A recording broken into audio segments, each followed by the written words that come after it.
Welcome to the deep dive, where we really try to cut through the noise, sift through all the data, and find those insights that, make you genuinely well-informed. And today, we're diving into something pretty fascinating: sports prediction.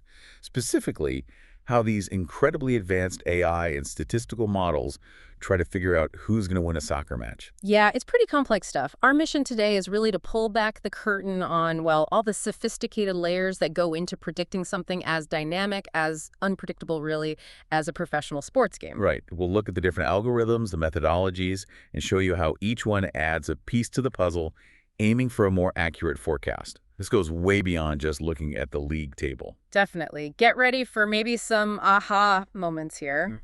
For today's deep dive, we're zooming in on a specific upcoming Major League Soccer match. CF Montreal hosting FC Cincinnati.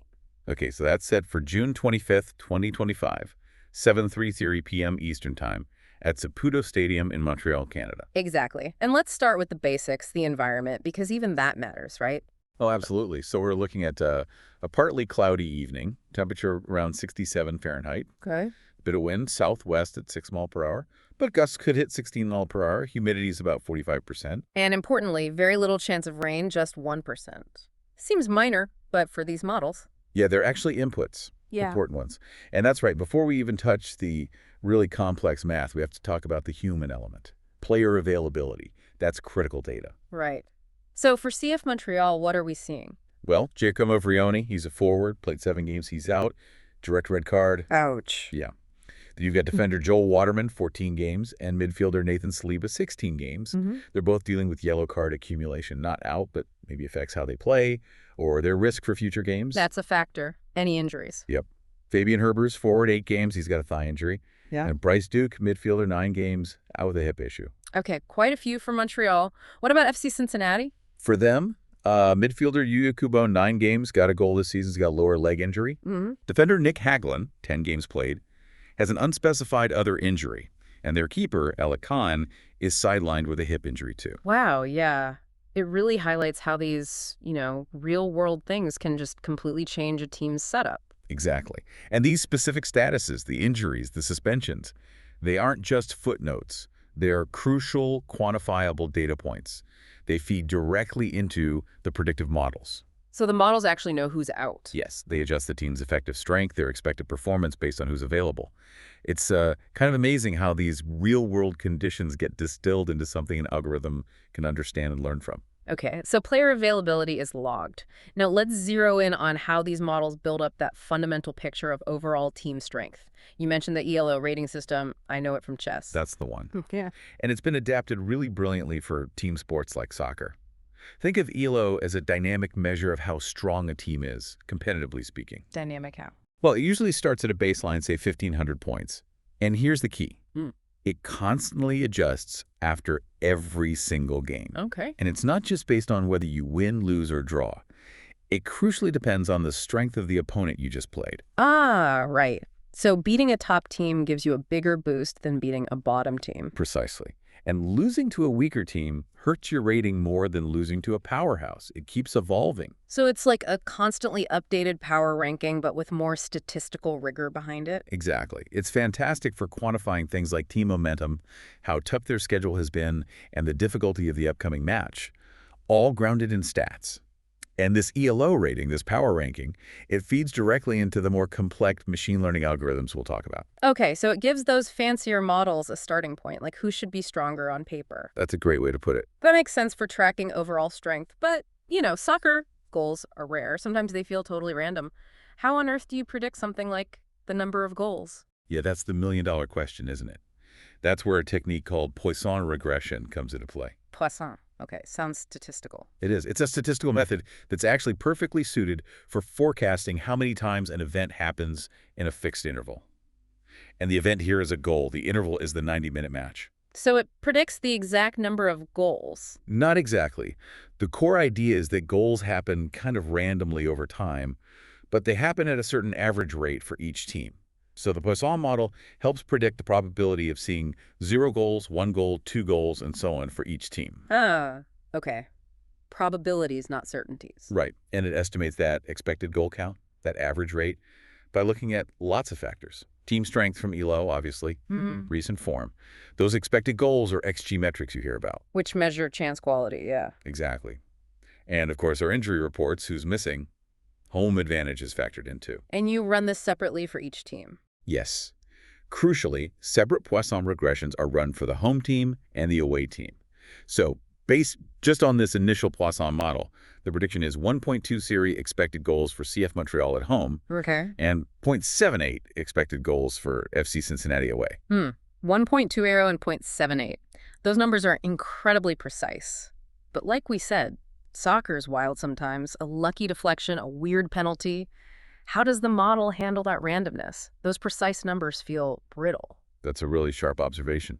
And you're right, relying solely on those single numbers would be risky. That's exactly why the system uses another technique layered on top called bootstrapped Poisson prediction. Bootstrapped Poisson. Okay, what does that add? It's all about introducing a dose of realistic uncertainty. It uses resampling, basically, running many alternative scenarios based on the data to give us more reliable predictions. So how does it actually do that? How do you simulate that randomness? It's essentially a three-step process.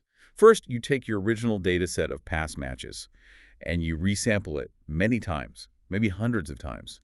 Each bootstrap sample is like looking at the history through a slightly different lens. Okay, so lots of slightly different versions of the past data. Exactly. Yeah. Second, you train a separate Poisson regression model on each of those unique bootstrap samples.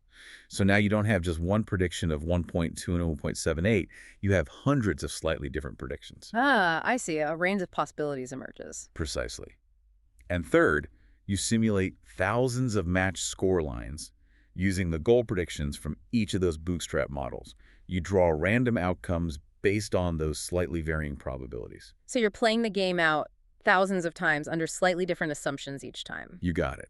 And the power of doing all this number crunching is that you don't just get a single point prediction anymore. You get crucial confidence intervals around those predictions. Right. And what do those confidence intervals tell us for this specific match? So with this bootstrap method, the refined prediction for CF Montreal's goals is 1.19, pretty close to the original. But now it comes with a 95% confidence interval of 0.04.0. 0 to 4 goals for Montreal. That's a wide range. It is. And for FC Cincinnati, the prediction nudges up slightly to 0.87 goals with a 95% confidence interval of 0, 0, 0, 3.00, 0 to 3 goals for them.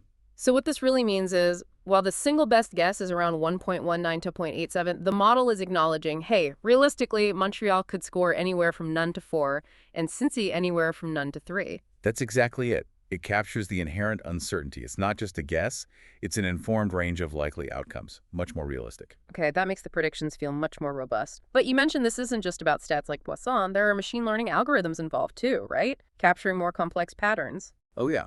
Beyond the statistical models, we have several powerful machine learning algorithms working together here. Think of them as different kinds of AI brains looking at the problem. They're designed to catch complex, nonlinear relationships that simpler models might just miss. Okay, so what kind of brains are we talking about? First up, there's one called random forest. Random forest, like a collection of trees. Exactly like that. Imagine literally a forest made up of hundreds of individual decision trees. Each tree gets trained on a different random slice of the historical data. Okay.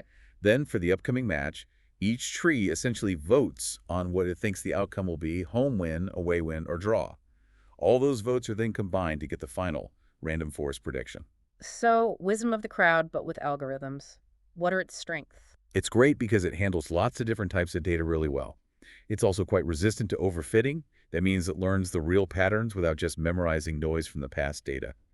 And it's especially good at finding those hidden, non-obvious connections between factors. And what does random forest predict for this Montreal-Cincinnati game? Interestingly, this specific model predicts an FC Cincinnati win, an away win. Okay, one vote for the visitors. What's next in the AI toolkit? Next, we have XGBoost, which stands for Extreme Gradient Boosting. Boosting. Sounds like it builds on itself. It does. It's a sequential learner. It builds one decision tree, sees where it made errors, then builds the next tree specifically to try and correct those errors. Iterative improvement. Right. It keeps doing this, refining the prediction with each new tree. XGBoost is known for often achieving really superior accuracy.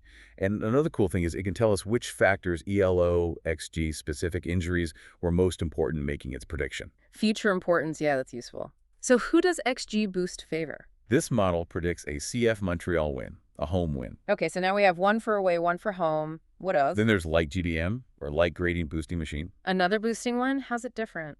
Think of it as a faster, more efficient version of gradient boosting like XGBoost.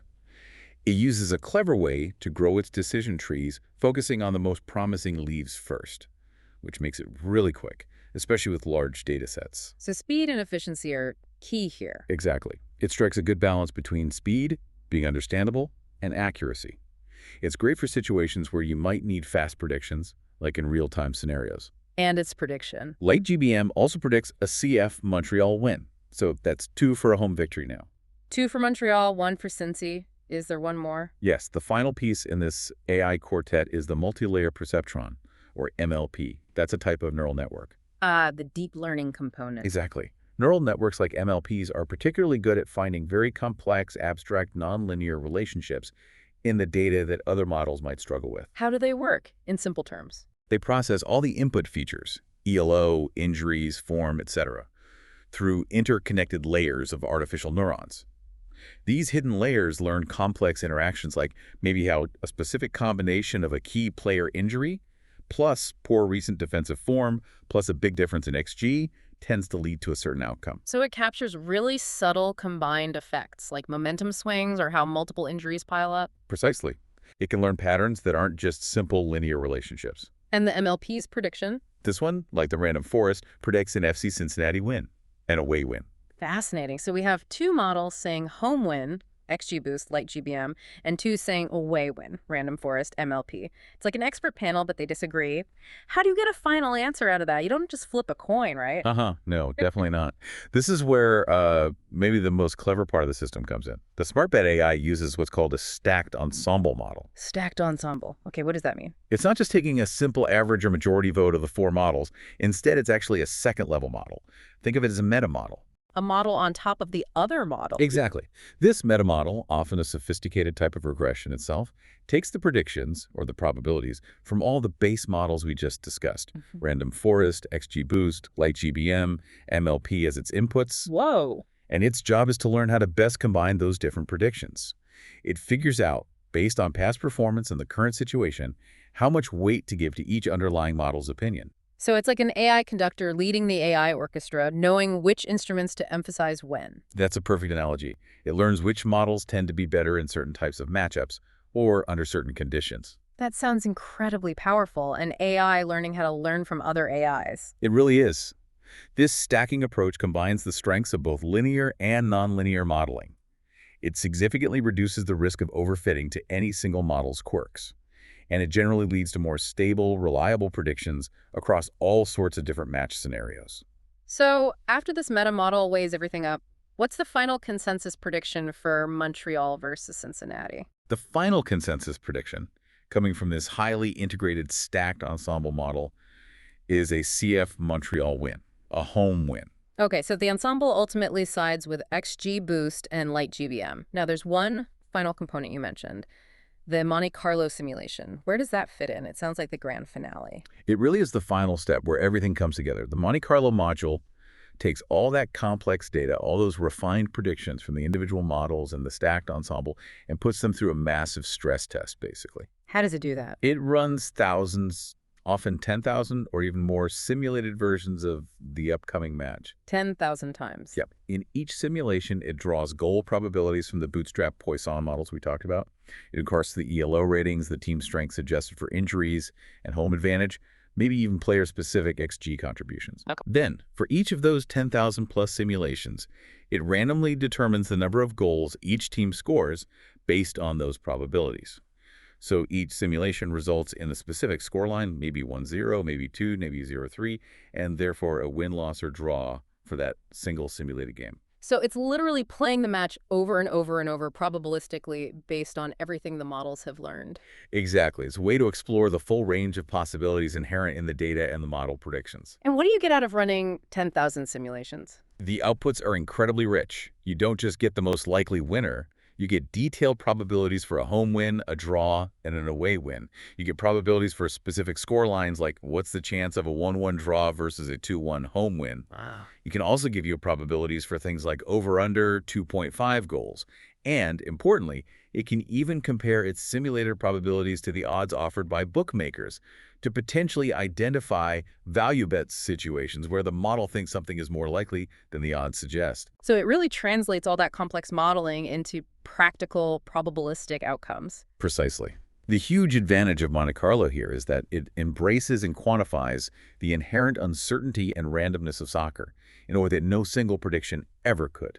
It's the final engine turning all that analysis into actionable insights about the range of what might happen. Incredible. So we've really journeyed through quite a process here, starting with just the basic match details, the weather, the injuries, Then layering on ELO ratings for team strength. using Poisson regression and bootstrapping it to get a handle on goal probabilities and uncertainty. Then bringing in that whole suite of machine learning models, random forest, XGBoost, LightGBM, the neural network, Each with its own perspective, sometimes disagreeing. and using that sophisticated stacked ensemble model to intelligently combine all their outputs. All culminating in that massive Monte Carlo simulation, playing the game thousands of times to map out the probabilities. It's quite the system. It really shows that predicting sports today, at this level, is so far removed from just a simple guess or gut feeling. It's a complex, data-driven science using the full power of modern analytics. Absolutely. And maybe here's a final thought for you, the listener, to take away from this deep dive. Think about these core principles we've discussed.